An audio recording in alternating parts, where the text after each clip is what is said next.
And the fact there was always the threat of death, and this is how they kept us underfoot. And I reached the conclusion that as long as we feared death, that we would always be enslaved, and we would always be underfoot. And they had taught us that it was noble. And then I knew that the history of this country was a history of violence, and in Valley Forge, Concord, and Lexington, that this country was not won out of nonviolence and passive resistance, but this country was taken to the force of violence. And this is what they kept us subdued with. And the fact is that as a result of that, and what I had been taught in the service had taught me that, the use and the power of the gun. I could never understand when I came home that there were many veterans and their mothers were being abused, and they would become so enraged that they would go down the street and kick a garbage can. But they didn't resort to any kind of violence against the people who had unleashed violence and humiliation against their mothers. And I started to wonder what this was all about. Why was this that a veteran, black veteran, would go around the world and wipe out whole villages, wipe out cities, and then would come home and submit to whatever was put on him? Then I remembered the key. In thinking about it, then I remembered that the black man had been conditioned like Pavlov's dog to accept these things and to accept leadership from white men, who were the white officers, who were the white politicians. And when they came home and this was absent, then they didn't have the stamina to resist. So that's what made me understand then that it was the lack of the white officer, which was the lack of the leadership that they didn't have. And as a result of that, when I started to form the NAACP, the NAACP had been there for many years, but then the pressure had fallen on them and they were beginning to leave the black bourgeoisie, and they had given it to me hoping that it would die on my hands, and they could always say, well, the radicals ran it in the ground. So as a result, I couldn't get any of the black bourgeoisie to renew their membership. As a result of that, I was passing the pool room one day, and I went into the pool room, and I announced to the guys that nobody was in the NAACP but me. I was the only member left. The doctors, the preachers, the teachers had gone. And I said, hey, you guys, I'm the new president of the NAACP. And from this day forward, these white people are going to catch hell. So they stopped shooting pool. All of a sudden, they got quiet. And one guy raised up and he said, hey, man, can I join that thing? And I said, yeah. I signed up 6 on the table, and others said they didn't have any money, they would sign next week. And the quota from the national office in New York was 50 for that county. And I got 250. Now, what happened, because I had reorganized it, the local people gave me the authority to select my officers. Instead of the officers running for office, they said, well, you select the officers since you got to run the branch. As a result, I selected all veterans with the exception of the secretary, who was a woman. And as a result of that, then the veterans, we started to organize. After the Ku Klux Klan started down on us, we started to organize, and we organized a group of armed people. We had 200 men armed. And so then the national office started calling me a dictator. They said I was a dictator and I was creating problems and I was a communist. And on one side, the whites were saying I was a communist because I belonged to the communist-inspired NAACP. And on the other side, the NAACP was saying I was a communist because I was resorting to armed self-defense. So we found out that we couldn't really satisfy those people. But as a result, we did have some problems, some shootouts. There was also a white man who had... Stop you right here, Mr. Williams. We've got to change.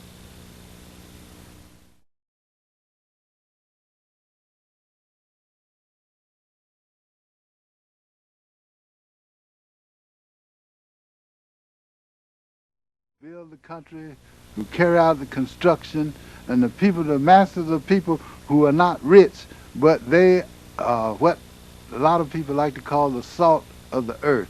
But it's really the muscle, just like in Monroe. The people who came along with me are the people with muscle, that they had the muscle and they had the strength to save me even from the power structure. So the power structure can't exist without the muscle. And now we're beginning to get a division in this country. The grassroots are being separated, and they're on one side, and then the power structure is on another, which the country can't make it without the muscle. Excellent. Who were the seminal, who were like the influences in your life? Who would you, who did you use as examples in your own life? Well, there was a man who was a minister, an old man called Reverend Perry. He was a well-educated minister, but he was too educated for that community. And sometimes some people laughed at him, but he had been educated at Andover in Massachusetts, and he was really too educated for the people there. But he used to always fight the system, and he would always tell people what they were entitled to and what they should get. Even though that he was the principal of a school, he was running the risk of losing his school. And finally the white people said to some of the black people that they wanted them to disrupt that school and drive him away from there. And he said, I will not be driven from this school. And he got to the place, he'd take his rifle there and put it in the corner and said, now we're going to have school. And his name was Reverend Perry, Reverend Baxter Perry, him. And there was another man who was a contractor, plaster contractor. And he used to always resist tyranny, and he would resist white tyranny and white oppression. He had a number of fights with the police because he would resist them because some white man had kicked him, and he beat him up, and then the police came. He had to fight the police, and so people like that. And also my uncle Charles Williams, but they were all sources of inspiration to me. This is very important. You're putting in a nutshell basically what we're trying to build with this program, and that is, if I could get you to say it a little bit more concisely. I think what you're saying is that the people, and you've been saying it all this throughout your interview, is that the people who make a difference are the people that we usually don't know about. The three gentlemen that you mentioned, I wouldn't know. They're important to you. They've inspired you. And I want you to just to say that a little bit more concisely, so I could use that. Television's a brevity medium. We like short, concise statements. I think that's a very apropos statement to what we're dealing with. The notion of people that don't have names for a community at large, but who were very influential in your life. And you, in turn, were influential in other people's lives. Do you know what I'm driving at? If you could just turn that around and just say it for me again, so I could have a real powerful and good statement. And just do it without my question. In other words, the people that were important in my life were, and they were nameless to anybody else, but to me they meant this and this and this. If you could do it that way, I would really appreciate it, okay? Let's give that a shot. Go ahead. Yeah, well, Reverend Baxter Perry, who was a well-educated man, was a preacher. He was more educated than most people in the community. And he stood always for what was right. He informed the black people what we were entitled to and our rights. And he had a number of run-ins with the power authority. And finally they tried to get some blacks to drive him out. They had some thugs that said that they should run him away from his school.